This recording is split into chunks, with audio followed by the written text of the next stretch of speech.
the recording. That way, if y'all want to come back and watch this video, I'm gonna make this available in the YouTube jump. I mean, not the YouTube, the Facebook group. Everybody, man, all right, as far as being able to access the Facebook group and able to see the messages and the content that we post, right? Yeah. All right. Yeah. Yep. Put some of this stuff on the screen. All right, so I'm gonna give y'all the topics for today. So lesson number 1 was basically the OS reload, and the reason I made that the first lesson is because 1 is easy, it's automated. 2, it's a lot of what we do here. Like, I probably do 4 or 5 of them jumps a day, right? And somebody asked in the group, how much do we charge? We charge $75 to $100 to do them. So you do the math, that's $400 or $500 a day, right? Doing something that don't really require that much work. So y'all saw the video. Not really much work goes into the OS reload, but everybody needs it. Another thing I want to start over with a quick story is the why. When I saw how this worked, all right, somebody else trying to get in. Let me let them in. When I saw how this worked, right? That's Bria. Let her get in. When I saw how this worked, I was like, this is insane that all the big companies that are offering this service aren't offering it at a faster rate than what they could really be offering it at. So when I first started working in this business, I was working for a company. I can't really say the name of the company, y'all, and that's because I got in a lawsuit with them. As soon as I got started in this business, they tried to sue me. So the result of the lawsuit was we can't mention each other's names. So that's why I can't say the name of the company, right? But the company that I was working for, they was telling people that this OS reload that y'all just saw in that video, which only could take about 30 to 40 minutes to do, they was telling people it was going to take them 7 to 10 business days. And that's because most of these repair shops or the big boys, like the Best Buys, the Staples, they don't have real technicians working there. A lot of times they sending it out to a company like mine or somebody else's.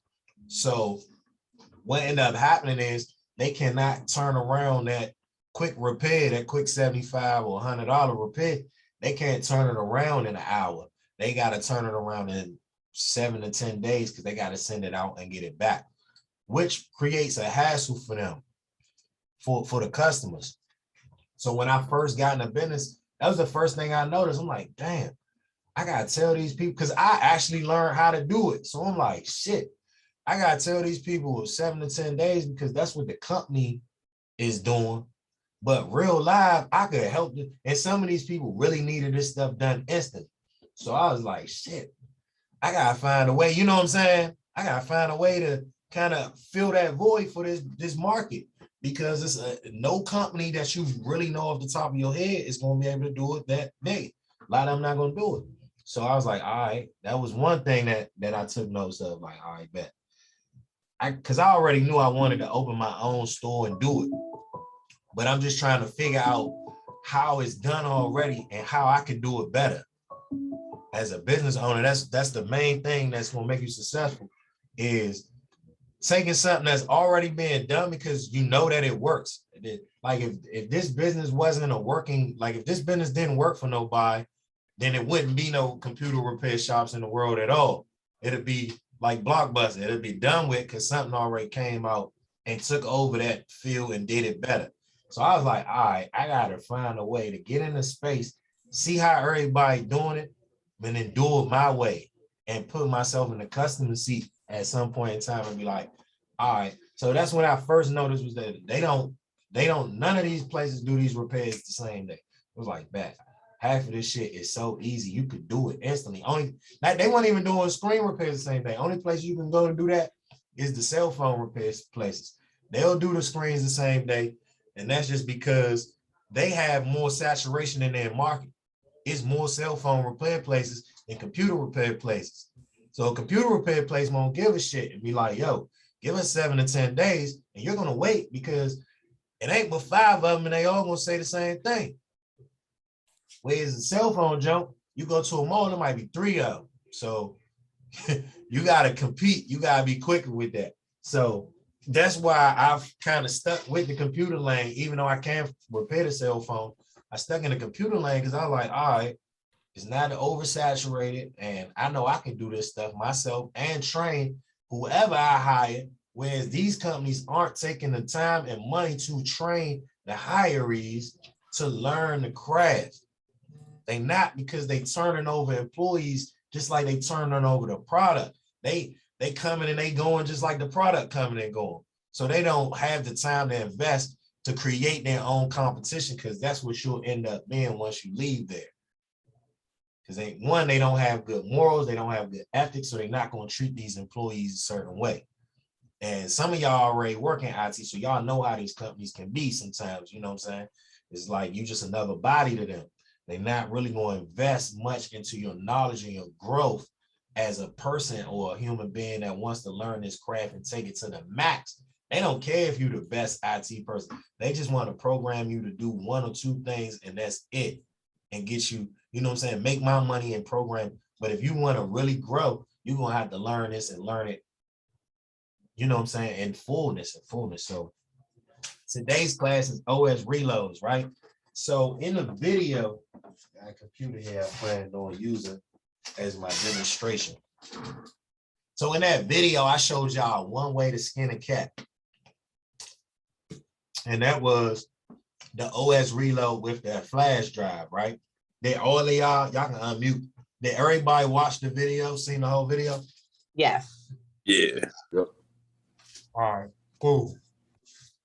Uh-oh, some more people trying it out. Oh.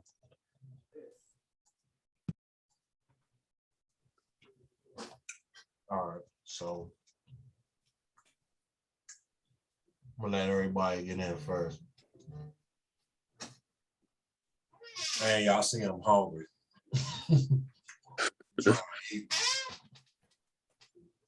So there's more than one way to skin the cat, right? Recording in progress. All right. So it's more than one way to skin that cat, right? You can use the flash drive, but I always want you guys to do this first. So on most of these computers, especially these newer models, if you already have access to the computer, I think I remember the passcode. This is actual customer's computer. All right, so yeah, I'm mad. So this computer was dropped off yesterday. The lady, she went to my church actually, and she don't know much about computers. So she ended up buying this computer. Don't even really look like she uses it much. As you can see, there's not much on the desktop. And she said it's running slow. So I tried to like scour the computer to figure out why it's running slow. Only reason I can come up with that it's running slow is the actual processor on the computer isn't a top tier processor, right? And I'll teach you guys about the processors and the levels of those in another class, but not today's class. Today's class is just going to be about the OS reload process. So when I looked at this computer, I didn't see much that was wrong with it, other than the fact that she bought a slow computer. You can actually buy a slow computer, just like you could buy a slow car or you could buy a fast car. You could buy a fast computer or a slow computer. Same sense. So if you planning on being in a race, don't go on a lot and buy a Ford Focus, buy the Mustang, right? If I gave y'all some money and sent y'all to a car lot and I said, we about to have a race, this the budget, you're gonna have to find the fastest car for $15,000, $20,000. You don't show up with a 4-cylinder engine. You show up with a V8. You know what I'm saying? You show up with the right. So she ended up buying a slow computer from the break. But in my head, I'm like, all right, only real thing I can do for her is to reload the computer, reset the computer. Maybe she done downloaded something that I don't see. You know what I'm saying? Maybe she downloaded something that I don't see on the computer that's causing it to run slow or using up her RAM or whatever. So first thing I did was I ran a diagnostics, and to do so, you can hit Alt Control Delete, right? And it'll take you to this screen right here where you'll get like 4 options. The very bottom option is going to be the task manager. When the task manager comes up, it shows you the 4 most, not even 4, but 3 most important parts of the computer, but it shows it to you on a percentage chart, right? And you have the CPU, which is the motherboard. You have the memory, which is the RAM, and you'll have the hard drive, which they put as disk. So these terms, they'll use them in different ways. So you gotta kind of learn the terminology as we go. So disk means hard drive, meaning that's your disk space. So when they say you have disk space, that's a hard drive. Memory, a lot of people get that confused with disk space because they think of it as storage, like memory, what the computer can remember. The memory is AKA the RAM, RAM. It's your random access memory. So that's what your memory is. And then the CPU is another term for motherboard or processing unit. But CPU basically stands for central processing unit. That's the brain. That's your heart or your brain. That's your brain in the computer.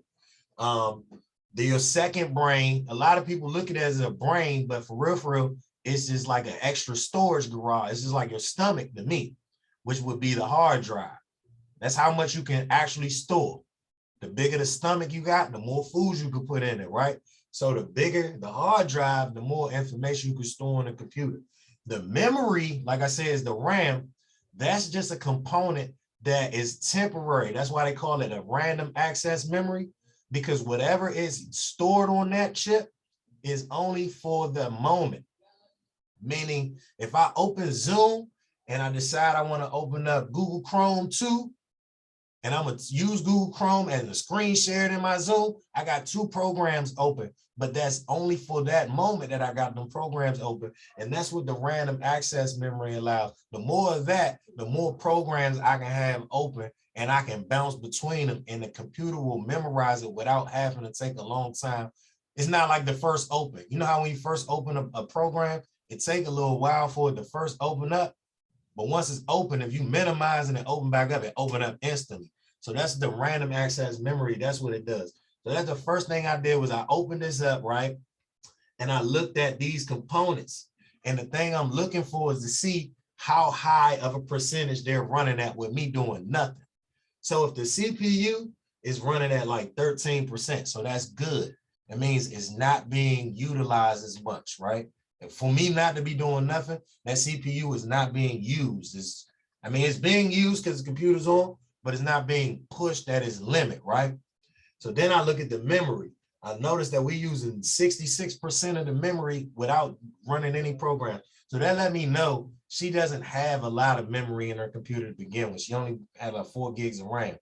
So when you're running an operating system and you also are running a browser or antivirus in the background and all this other stuff, that's what's using her 66%. So she only got 34% left to use, right?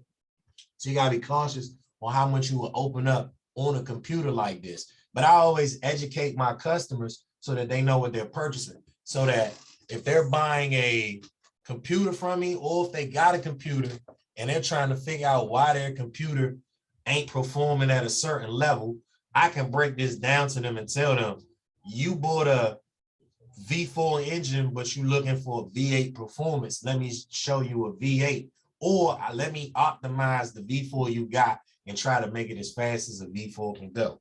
So those are your options, right?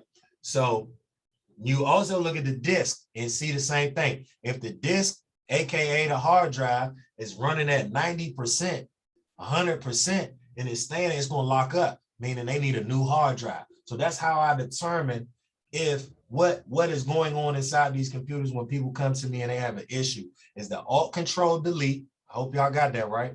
I Alt Control Delete. I go to the task manager and I start to look at the component, the main arteries of this thing that make it move, right? Which is the CPU, the motherboard, the central processing unit, the memory, AKA the RAM, and also the disk, which is the hard drive, right?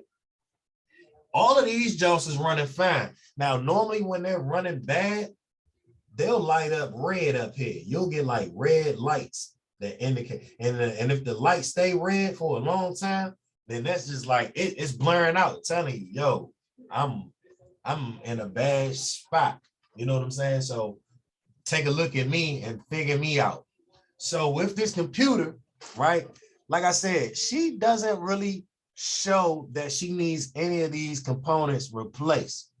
So what I would recommend for this lady is a refresh, which is OS Reload. It cleans it up, gives it a fresh start. And like I said, you could do it two different ways. You can, one, use that flash drive I gave you, but I always recommend this way before you do the flash drive way, which is you can go right down to the search, the search right here on the Windows computer and type in reset. Reset this PC will pop up, right? Y'all see the reset this PC, right? So you will hit that and it'll take you to the recovery screen. And then you can hit get started. And I'm gonna tell you why this way is why I recommend this way over any other way. This way automates the whole entire process. So it gives you the two options up here where it says keep my files or remove everything. So this lady has a bunch of files I noticed on the computer that look like bills she paid, and she just keeps them as PDF files, and she might want to keep those records.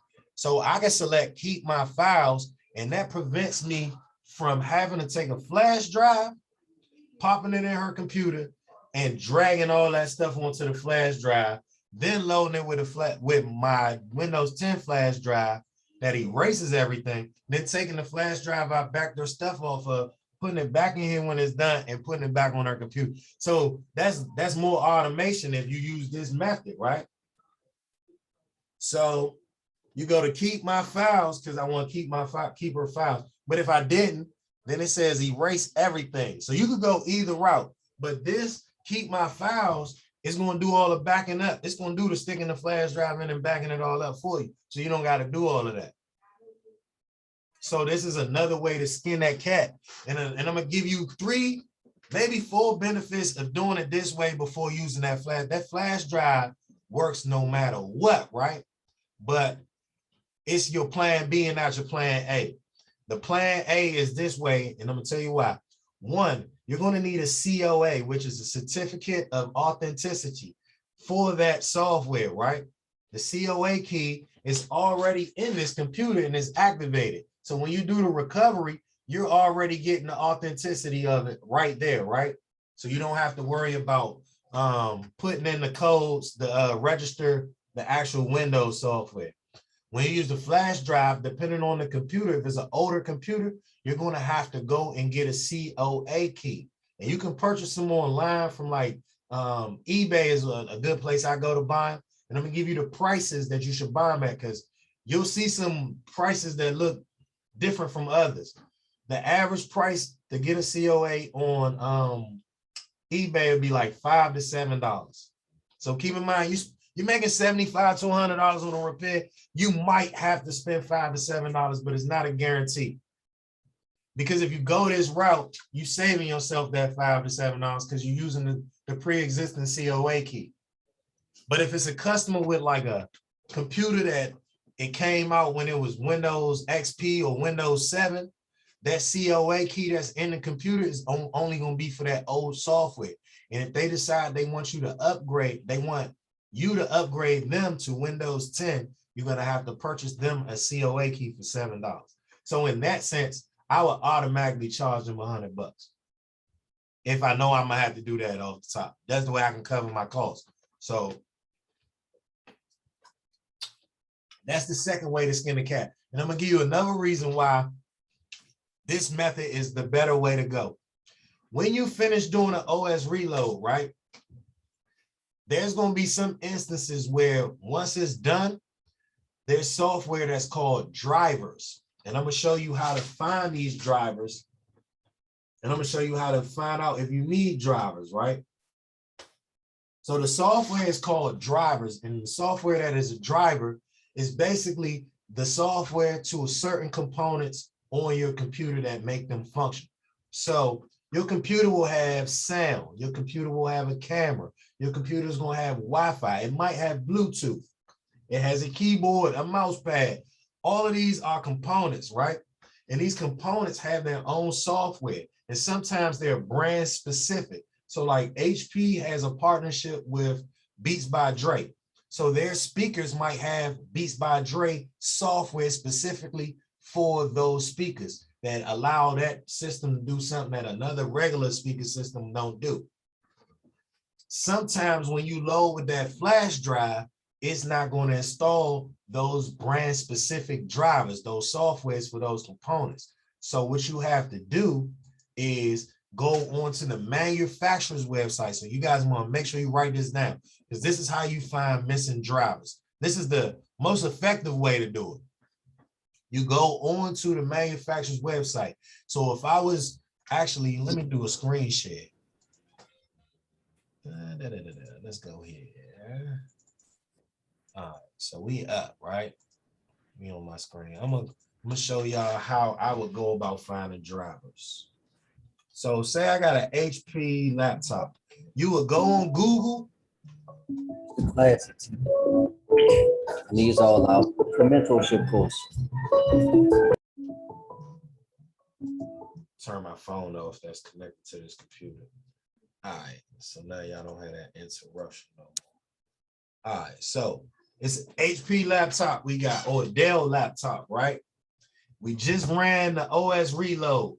We run the OS reload, and we noticed the sound don't work. We noticed that the webcam don't work. Or we noticed that the Wi-Fi ain't working, right? One of those three ain't working. Sometimes it could be all of the above, right? Now, if the Wi-Fi is working, then you can get right on that same computer. Go to Google, type in HP or Dell support. This is what you're typing in Google, right? And this was going to come up, whether it's HP or Dell or Lenovo. It's going to come up with this page right here, and you're going to have the option to select drivers and software, right?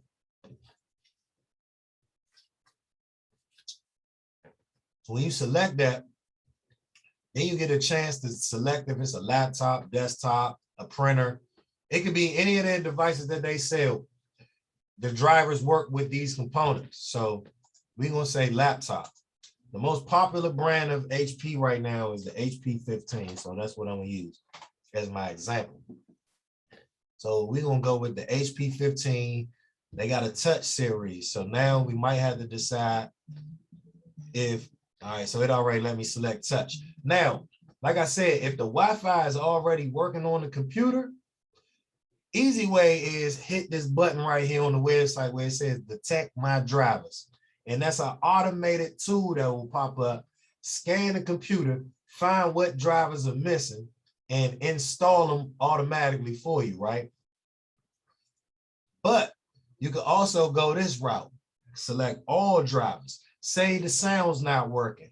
You'll go to audio. They got 3 different options. You can just download these drivers and install them. One of them will be the one. Sometimes it might not be the first one, it might be the second one or the third one.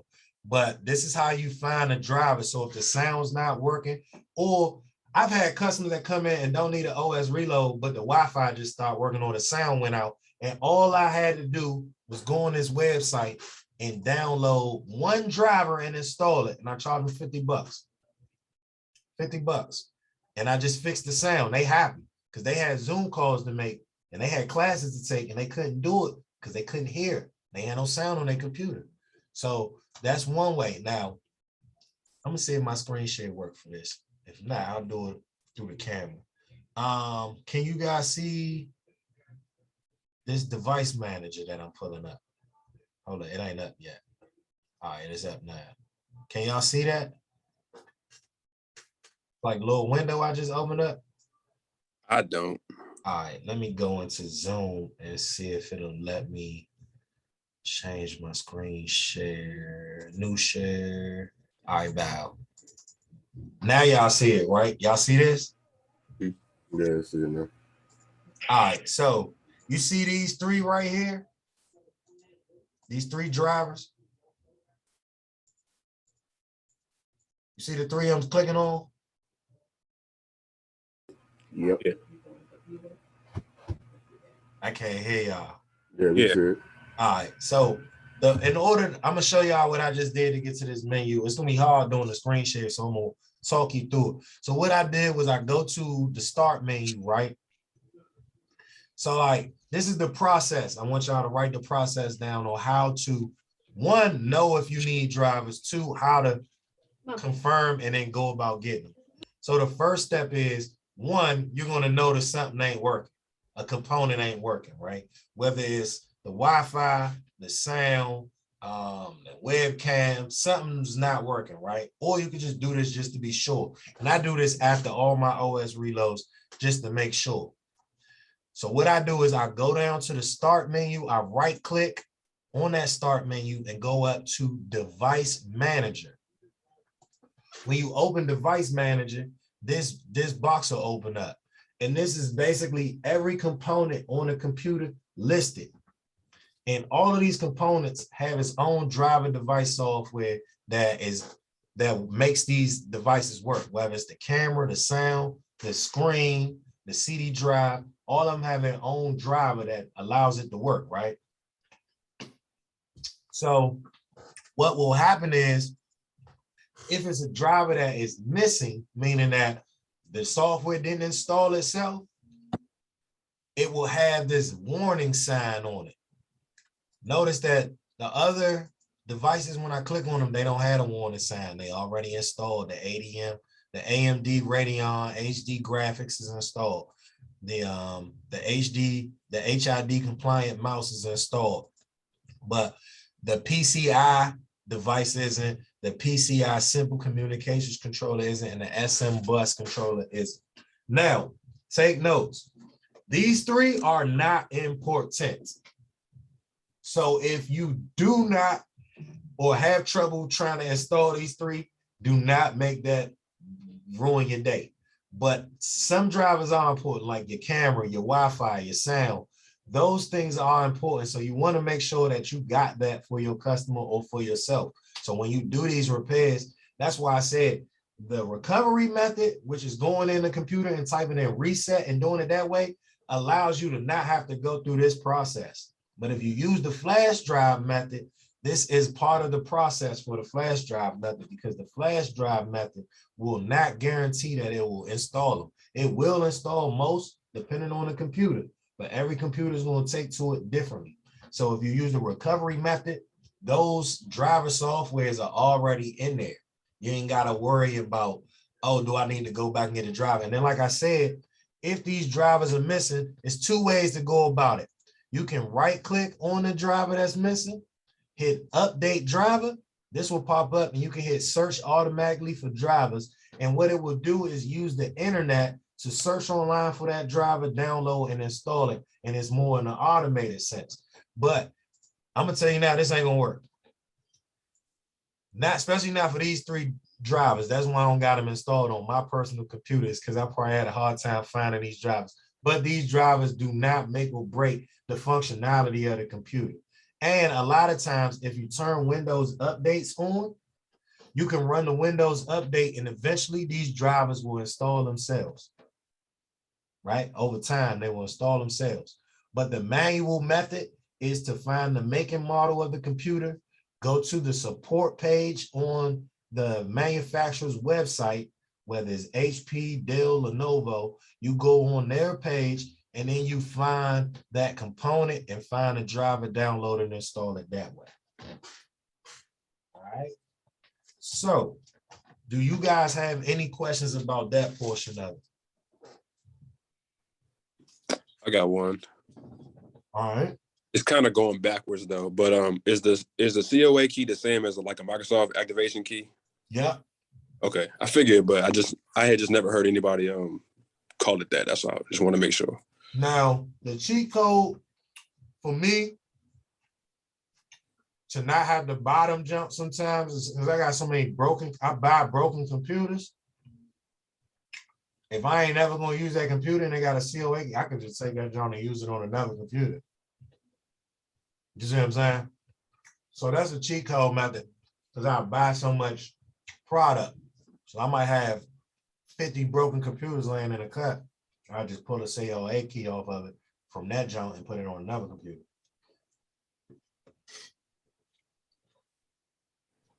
Any other questions? Because I'm about to move on to, I got 2 more points I'm gonna hit y'all with today. I'm gonna let y'all go. And then we're gonna open it up for Q&A. So the second thing I want to teach y'all is how we create those USB drives. Because sometimes I only hit y'all with the Windows 10, but sometimes you might have a customer that got Windows 7 and you want to not have to, and they don't want to upgrade to Windows 10. They want to keep Windows 7, but they got a virus and you need to reload it. And the recovery don't work, right? Say the recovery don't work, right? How do you make those drives, right? All right, so it's gonna be a software that you need to download. It's called Rufus. Pull up Rufus on my computer real quick. Rufus like the old man, right? On Martin. Already got Rufus open. All right, here we go. We'll do the screen share. See if we got Rufus. All right, there we go. So y'all see, so I got Rufus open. And Rufus, I'm gonna explain it to y'all. I just explained it to my little young, my little weekend teenage class. I'm gonna use the same method I explained it to them, to you guys. All right, so if I took this flash drive, right? And I was to say, Bobby, I need you to take this flash drive and put some pictures on it off my computer. You would just plug this in the computer and drag those pictures onto here, right? But say I had Windows 10, a copy of Windows 10 or Windows 7 on my computer already. And if y'all can see my desktop screen, I got a copy of Windows 10 right here, right? If I was to give you this flash drive and you stuck this in the computer and just dragged it on ahead, it would not be a bootable drive. It would just, the Windows 10 would be here, but if you stuck it in a computer and you press the boot menu like I showed y'all in that video, and you selected USB drive, it's gonna say no bootable device found because it's not made bootable yet, right? So the way we make the software bootable is we use a software called Rufus, or we got another software called ISO to USB. So you can write either of those down. I've been using Rufus lately because like I said, the game changes, right? When I first started, ISO to USB worked, but then they started switching up the way you can boot a computer. It had a legacy mode and a UFEI. At first, it was just legacy was all that it was. So ISO to USB was perfect for that. But when they started doing EFI, UFEI, and legacy boot, you needed Rufus in order to create the difference in the drives, right? So download Rufus. Say you got a copy of Windows 10, and I'm gonna show y'all how to get a copy of Windows if you don't know how. You can go on Microsoft's website. You go right on to Microsoft's website and you search for Windows OS, whatever you want, whether it's 10, 7, 8, look for it and you can download a copy. They also have their own software like Rufus where you can create bootable drives from that as well. But in my experience of using their software, it don't work. It's not as easy to use as Rufus. So I've been using Rufus. Now, when you create these drives, the software, normally the OS will take up about 3 to 4 gigs of space. So you can't use a small flash. You can use a small one, but not too small. You're gonna need at least I always recommend an 8 gigabyte flash drive. Nothing bigger than that, because once you put the OS on, I don't recommend saving nothing else on that flash drive. Just use that flash drive to be your bootable OS drive. So you always want to create as many drives as you can. So like in our office, we got a 7, we got a 10, we got an 8, we got a Linux, we got a drive for everything. We got The Windows 10, we probably got like 6 or 7 of them jumps because all the technicians need to have one just in case a repair come in and they working on it and another guy working on another one and another. So we got like 6 of them jumps. So you could buy a kit, like you could buy like a 10-pack of these jumps and start creating your flash drive. So that's why I wanted to show you guys the method on how to do so. So the first thing is downloading the software. You can download it from Windows, or you can go online and download, just Google it and type it in. Now, to know that you're getting the right software, any software image, the file is going to be an ISO file. That's an image file. That means it's an image and you can create, it's like a drive. It's an image of something else. So you can boot from images, but you have to create bootable drives from. So you would just go into Rufus where it says device, well, your hard drive. So if I put this hard drive, I'm gonna put this hard drive in my computer real quick. So it can show up. So I got the hard drive in, it'll show up. Device right there, BAL. So now that's where it's writing to is the flash drive. Then right here, you're gonna select. Hold on. Let my computer get caught up. All right. So now you're gonna select the actual file. I don't know if y'all can still see it, right? All right, because I know I'm in screen share. You're gonna select the file. So it's saved on my desktop. Windows 10. I just throw it in there. BAL. So now the Windows 10 is loaded up, and then in Rufus you can select if you're going to do EFI or not EFI by what you select right here, GPT or MBR. So MBR is going to be not UFEI. GPT is UFEI. So you got that? And I'll break down the differences between the two, but I'm gonna give you a quick reason why you would know the difference. So on an older computer, MBR works better. Those computers are legacy boot. The newer computers boot up through UFEI. So anything that looks, you could tell by when you look at a computer, if it's thick, then that bitch is gonna be on the first one. If it's thin, then it's gonna be in the second one pretty much. You know what I'm saying? The thick Jones is old, you're gonna know, all right, I'm gonna need the legacy boot. If it's a thicker jump, so I always, like we sent y'all a copy of both drives, you know what I'm saying? And some computers will use both drives. Some of them will boot binary, so you can use either one. But some of them will only boot either legacy or UFEI. And all it takes is a quick pop it in and hit the boot menu, F12 or F9, and go to select this flash, and then it'll let you know in a few seconds if it's gonna boot it or not. But this is how you select the drive. So once you got all of this selected, you could just hit start and do its thing. Now you can go in here and name the drive. So if you want to make it Windows, Legacy, you know what I'm saying? You can name it whatever you want to name it so that you can be more organized. But once you hit start, it's going to start creating an image of that drive that's bootable, meaning that you could take this, put it in the computer and select boot from this, and it's going to run its own software. If you just dragged it over to that flash drive and didn't use this, it would say no boot device found because it hasn't been formatted in a bootable set. So y'all caught that, right? Hoping everybody following me with that. But that's how you create these drives. So you're going to want to learn, you want to know how to create the drives. And I also did a video like I did in the group on Facebook so that, you know what I'm saying, you're not stuck in this Zoom setting. I did a good video so that y'all have access to go back and refer to this. So a lot of those videos I'm gonna be dropping tonight. So I'm waiting on the video team to finish editing and everything.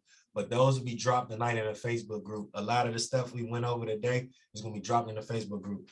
And then last but not least, I want to teach y'all today how to access the boot menus and the BIOS menus in the computers.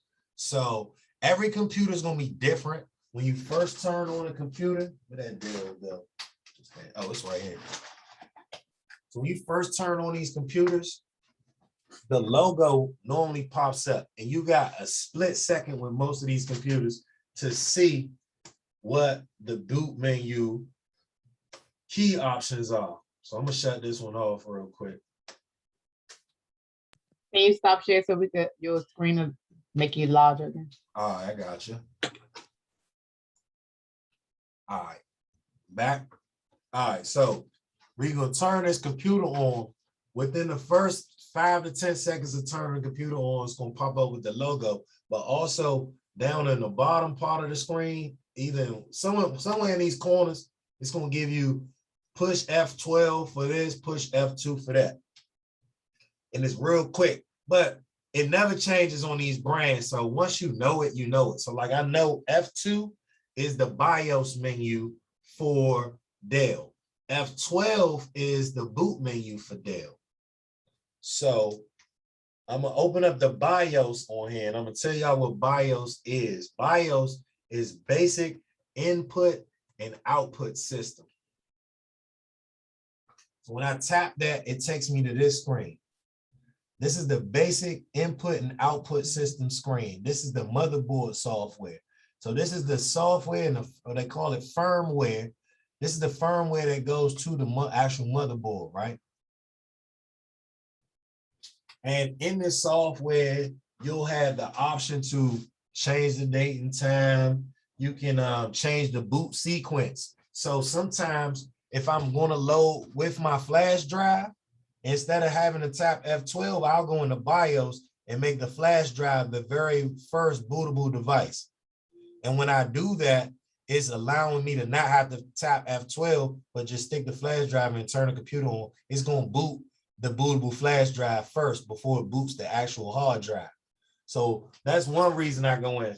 Another reason I go in is because you could go in here and change the settings. So like if you don't know if it's a legacy or EFI boot device, you can go in here and select turn off legacy or turn on legacy or turn off UFEI or turn it on so that you know that the drive you about to put in here and load is going to automatically sync up.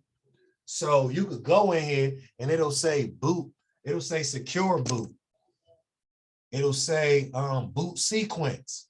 So you can go in those boot menus and configure the boot how you want it to boot. If you wanted to boot up UFEI, if you wanted to boot up legacy, if you wanted to boot the hard drive first, if you wanted to boot the CD drive first, if you wanted to boot the USB drive first, you'll have the option and you can configure this. You'll have full control over how the computer functions on the back-end side with this.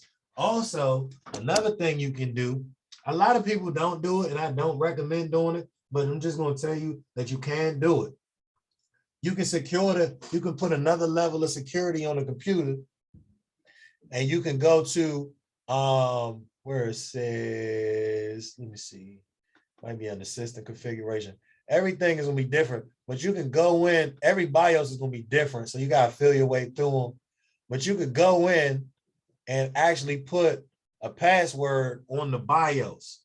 You can go in and put a password on the BIOS that if somebody wanted to go in and change these BIOS settings that you set up, they can't change it unless they got a password to the BIOS. And that helps prevent theft because like I said, if y'all going in and y'all could just stick that flash drive in and wipe and erase it back to factory, anybody can do it if they got the same knowledge and skill set. But if you put that password in, they can't wipe and erase that computer because they need to know that password to the BIOS in order to make any changes to the computer.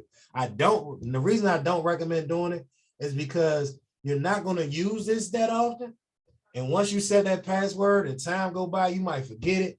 And then the time that you do need to use it, you done locked yourself out of being able to do anything to fix your own situation.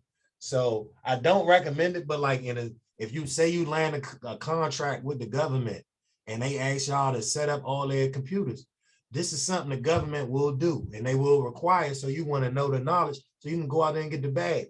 So you do want to be like, well, do y'all want to set up security measures on y'all computers? This is a security measure you can do for your commercial clients. If you got business to business clients, people that own businesses and they got small business or whatever, and you want to go in and set up their computers, you can recommend this to the client. Say, hey, have you thought about putting a BIOS password on the computers that you issue into your employees? This will prevent them from being able to take this and doing things with it. You can also set up CompuTrace in the BIOS. That's a tracking software that the company can actually, if they let these computers go places, they can track them on the back end. So these are things in the BIOS. That's why I want to go over the BIOS with you. And then most importantly, the BIOS give you all the information on the specs of the computer. So if you go to system information, it's going to tell you the processor, the RAM, the hard drive, what type of graphics is in it. It's going to give you the make and model, what type of firmware the BIOS is running. It's going to give you all that information inside these screens. So you don't have to boot up the computer to get this information. You don't have to boot up the computer all the way to get this information. It'd be right here on the system information screen. So like I have customers that will, like if I'm quickly trying to skim over a computer and they like, yeah, it's running slow, I could just, instead of booting up the computer and waiting for it to boot up and then going to device manager and all that, sometimes I can just hit F2, turn it on and go to this screen. And I'm like, all right, so you're running 4 gigs of RAM. I can see all the information as far as the specs of the computer, get an idea of what I'm working on before I start working on it. Also, if you're confused, because sometimes on the bottom of these computers, you will have the make and model, but like say you need to get the drivers, right? And you don't know the make and model because the computer's so old, this done faded. This happened a lot, or the stickers then came off. You can go in the BIOS and get that information. It's written right in the BIOS. So that's another way to get that information so that when you go on to Dell's website and they like what computer you need the drivers for, you don't know the model, you go to the BIOS and get that information. So that is pretty much everything I came with for y'all today on today's first class. I hope I came with that smoke and I hope y'all learned something that y'all didn't know. And I wanted to open it up for Q&A before we wrap it up. We got 15 minutes. I wanted to go back to like the Rufus. Rufus, okay. Yeah, so this is when we are creating, this is it, because I want to explain like what was that for again? Was it for if you have iOS 10 on that hard drive and you want it to be bootable, right? All right. Is that what you meant? Nah, so say right now, all y'all got is iOS 10, but not iOS because you got me thinking Apple. Oh yeah, I said iOS. I don't know why. I mean, you said ISO. I think Windows 10. Windows 10. Windows 10. Okay, Windows. Got it. So basically, the event that you would use Rufus is, say you working on the computer and it can't handle Windows 10, or the client don't want to upgrade. They want to stick with Windows 7. Mm-hmm. You don't have a Windows 7. So basically, we was just teaching you how to create a Windows 7 if you had to create your own drive for Windows 7. Okay. Or Windows 8 or Linux, any of those operating systems. So Windows 10 is just the most popular. But like I was telling y'all in that video, Windows 11 is dropping soon. I ain't gonna give it to you. I just gave y'all how to go fish and get it yourself. So you'll be able to go download Windows 11 as soon as it drops from Windows website, Microsoft website, and create your own drive and be like, yo, I got that. That's easy money for y'all, for real, because a lot of people don't know how to upgrade their software. When the new shit come out, they're gonna be like, I want it, but I don't know how, and I don't want to lose my stuff. Y'all got the skill set to do it, and that shit just dropping. Like it's gonna be out in the next, I think it's already out, but it's like a beta version. They released it on the 5th. So the official Joan is out. You can download that, put it on a flash drive, and start pitching customers off the break. Like y'all still running 10? No 11 out. I can upgrade you for $75. You want your data backed up, $100. If it's a company, if it's a small company like a tax company or something like that, they got people that they doing, man, you can just go in there and pitch your pitch to them. Mm-hmm. Have you guys upgraded to Windows 11 yet? They be like, no, we didn't even know it came out. Oh, yeah, well, we could do, how many computers you got? I could work up a bundle price, and that shit is automated. Because like I said, once it's on a flash drive, You create 4 or 5 flash drives and stick them Jones in and be in and out. And the thing that makes it bootable is Is the Rufus software. and if it's an older computer, you want to use the legacy MBR. Yep. If it's newer, you use GPT Which is UEFI. UEFI. There you go. Okay, so I just wanted to make sure it was clear what that was for. Okay. Got it. And you were saying BIOS with a B, not with a V, because that was With a B, basic input output system. basic input. So that's the inputs and the outputs. So the BIOS, you look at it like this. That's your brain, that's your motherboard, right? Mhm. You inputting, but you also output. So like you can hear, but you can talk, right? So you can Yeah, got input what you, or you can read and input information into your brain, but then you use it and you output it in your day-to-day life. So that's what the BIOS is. It's the brain of the whole, it's the whole thing, you know what I'm saying? Got it. So it has the inputs, which is, you know what I'm saying, where you can plug in your USBs, and it has outputs where it puts out picture, it puts out sound, it puts out video, you know what I'm saying? So that's why they call it the BIOS. Got it.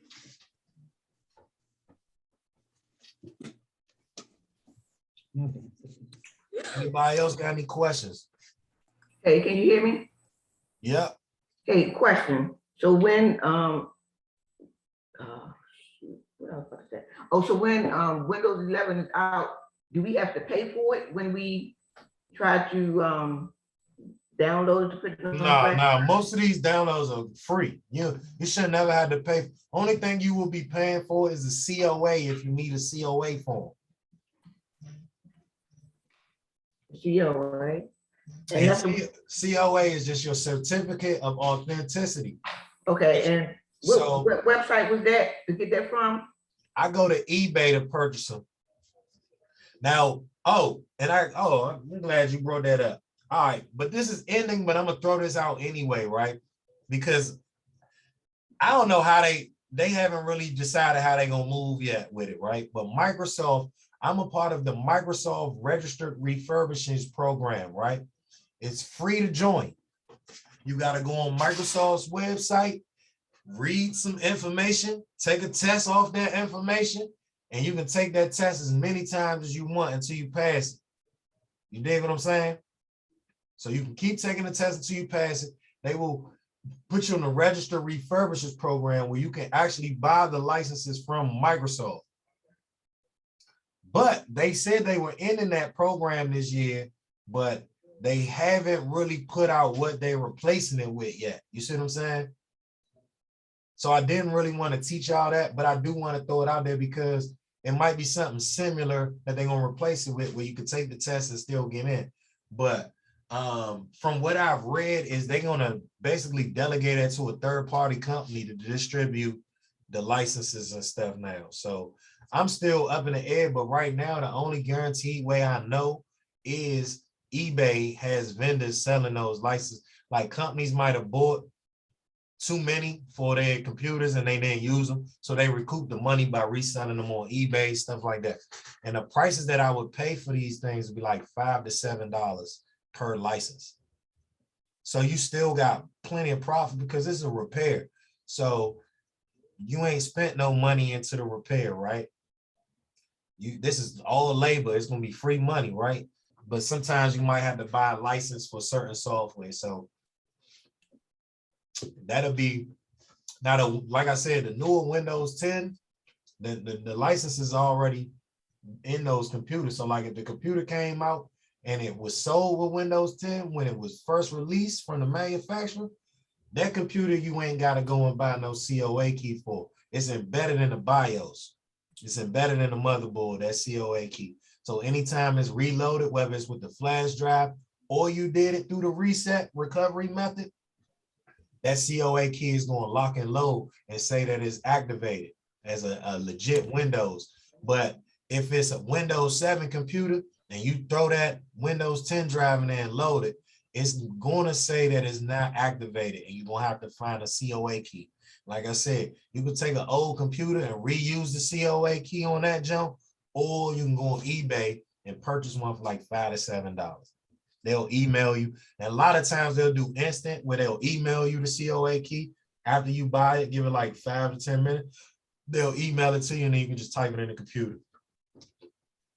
And the reason I use eBay is because if you don't get what you paid for, they have a way of getting your money back for you. Oh, yeah. I wanted to ask, so to be clear about the COA, if you do the manual OS reload, you don't have to worry about that though, right? The manual is the flash drive. Okay.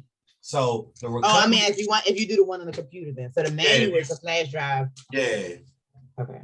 But if you do the recovery method, which is through the computer, it eliminates you having to get the COA key, eliminates you having to do the drivers, it eliminates the whole 9. Recovery method. Okay. Yeah. And I got 5 minutes. I'm gonna throw this in. Y'all was gonna see the video of it tonight, but I'm gonna throw this in here now for y'all. So this one right here, y'all gonna love this.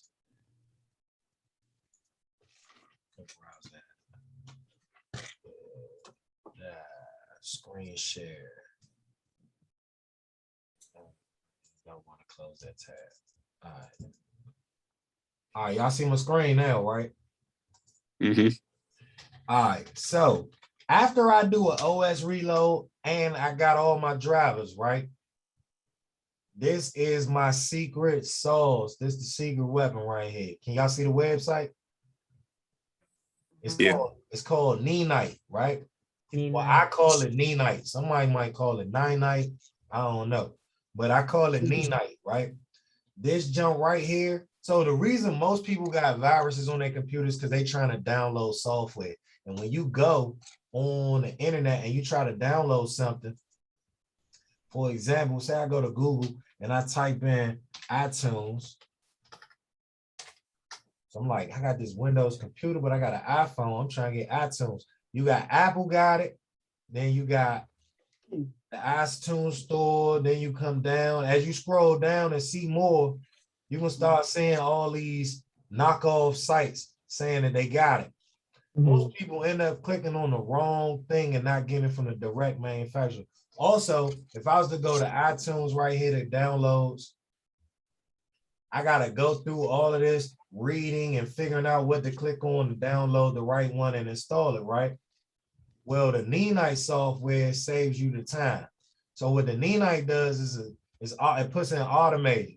So once you finish reloading the operating system, that junk got nothing on it. And all it's gonna have is Microsoft Edge, which is one browser that I don't recommend using in the first place. So I like to use Google Chrome or Firefox. Everybody's using Zoom for business. Most people got an iPhone, so they need iTunes so they can connect to sync their music and all of that. I like VLC Player because I can play all videos no matter what the coding is in the video, whether it's an MP4 or MP whatever, it will play the video. Most people, when they get on their computer, they might end up opening up a PDF file and they need to read it. It ain't gonna be able to read it if you don't put no software on it to do it, right? They also might have some files that's zipped and compressed and they need to unzip them, or they got a lot of stuff and they need to store it on like Dropbox or something like that. Well, I just checked off 1, 2, 3, 4, 5, 6, 7, 8 softwares, right?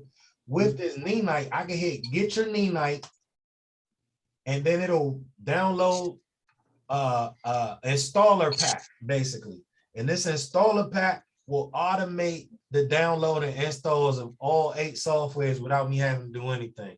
All I do is check the list off and then hit get my Kneanite and then hit save file, run installer pack, and it's going to install all 8 softwares. 1, without me having to read anything. 2, without me having to worry about it installing malware, spyware, or a virus while it's doing it. It's going to get the legit jumps and it's going to do the download and install. So then to do this, if you was to do it manually, probably take you about an hour to get all 8 of those softwares, go to the websites, download them, and then run the installation. This Jonah doing it in about 10, 15 minutes flat, depending on how fast the software is. I mean, the computer is. Because like I said in the beginning of the video, you could buy the fast computer or the slow computer. So if you got the fast computer, it's just going to do everything faster. If you buy the slow computer, it's going to do it. It's just going to do everything slower. So This right here, you run it and based upon what type of computer you do it on, about 10 to 15 minutes flat. It'll put all the software on it. Because when you get a customer the computer back, the first thing they ain't gonna say is, man, I don't got nothing on here. What I can't even use it. I can't do nothing on here. So that's how I put the browsers back on there, the PDF file readers. I put the just, you know, Zoom. I get them something that they can actually use and that's functional. I made sure their drivers was working, they Wi-Fi, they sound. I check all of those components before I give it back to them. I don't just stick the flash drive in, automate it, and be like, give me my 75, give me my 100. I do all of this first, then I give it back to them. That way they got the programs and everything else. So that's just a sneaky little tool I use because it do it automatically. I don't have to do nothing but set it and forget it, come back 15 minutes later, it's done. And I've just added some free sauce to somebody. Because if you give them that computer back with nothing on it, I'm gonna tell you what's gonna happen. They're gonna go back online, and the reason they came was because they downloaded the virus, because they didn't know how to pick the right download file in the first place. You just putting them right back in that same situation where they going right back home, trying to download something, and now they done got a virus and it's acting up again, and they gonna come back to you and tell you you ain't fixed their computer. They gonna be like, man, I just paid you $75 and this shit still popping up. And you be like, well, you went out here and downloaded some more shit. And y'all gonna be arguing when you could have just took your tech skills and put it to use, 15 minutes of automation, or show them how to do it. But I don't be showing them how to do it. I just do it for them, you know what I'm saying? Because they'll fuck that up. So I'm just saying, this is one little sauce, man. When I found this, I was like, oh, this is like that. Because now I can guarantee that when I'm downloading Google Chrome, I'm downloading Dropbox, I'm downloading iTunes, VLC, Zoom, I'm not getting no bootleg, smeared up version of it that got somebody else's sauce added into it and it's making my web browser go to their website every time I open my browser up. Because that's what they do. The third-party people, they take the legit software and then they recreate it and they make some tweaks to the writing and the codes, because coding is easy now. So they can take the coding and then like, all right, where it would take you here, now it's gonna take you to their site. Now they getting them clicks on their website or their videos or whatever. They getting hits for it. So, you know what I'm saying? And now you trying to figure out why every time you open, you trying to search Google Chrome, it's searching something else. Or it's you using Google as your search engine, but it's searching some off the wall Chinese or Russian search engine. You know what I'm saying? So that's how you avoid it. And you always want to educate your customers, because that builds trust. When you willing to give them this information, when they went into Best Buy and Target and them niggas didn't say shit, you know what I'm saying? Them niggas was just like, what you here for? Oh, all right, it's gonna be 7 to 10, 15 business days, woo woo woo. All right. And then they give it back to you and they don't tell you nothing. And they gave it back to you with no software. You go do that. They gonna appreciate you more. And they gonna tell their friends, and and that's how your business grow. So I just wanted to show y'all, like I said, I've been doing this for a while and found little hacks and secrets, and I'm gonna give y'all all the sauce, all the game. So y'all got me to pick my brain for 6 weeks, and then whenever the 6 weeks over, we got the group. We can always communicate and talk out loudly in the group, and don't feel ashamed to ask a question. Ain't no stupid questions, you know what I'm saying? So there we are. But next class, we doing screen repair. So if y'all feeling froggy, y'all want to take this information y'all got today on that laptop we sent y'all out, pop them flash drives in. It's a dummy. You can't really mess nothing up. Go in and give it a shot and do your thing. And you know what I'm saying?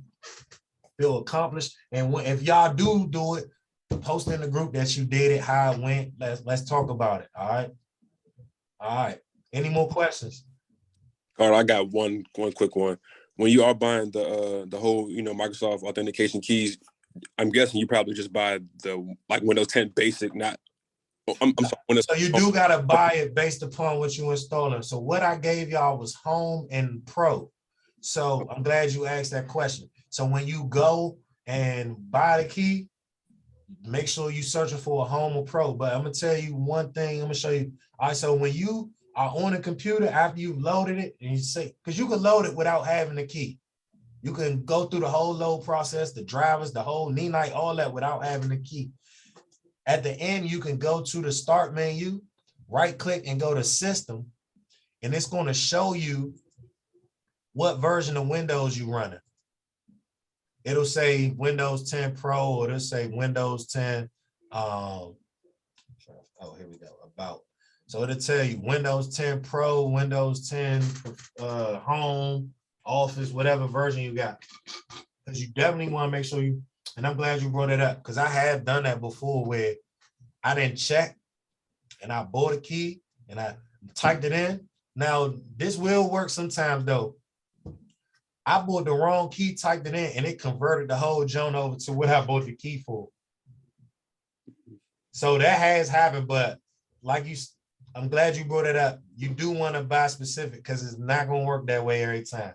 But I have had it where I bought a Home, installed Pro, typed in the key from Home, and the computer did like a Windows update almost and converted it over to Home instead of Pro. That can happen, but you, to be safe, buy the key for what you installed. Buy the key for what you installed. That was a good question, Tony. Any more questions?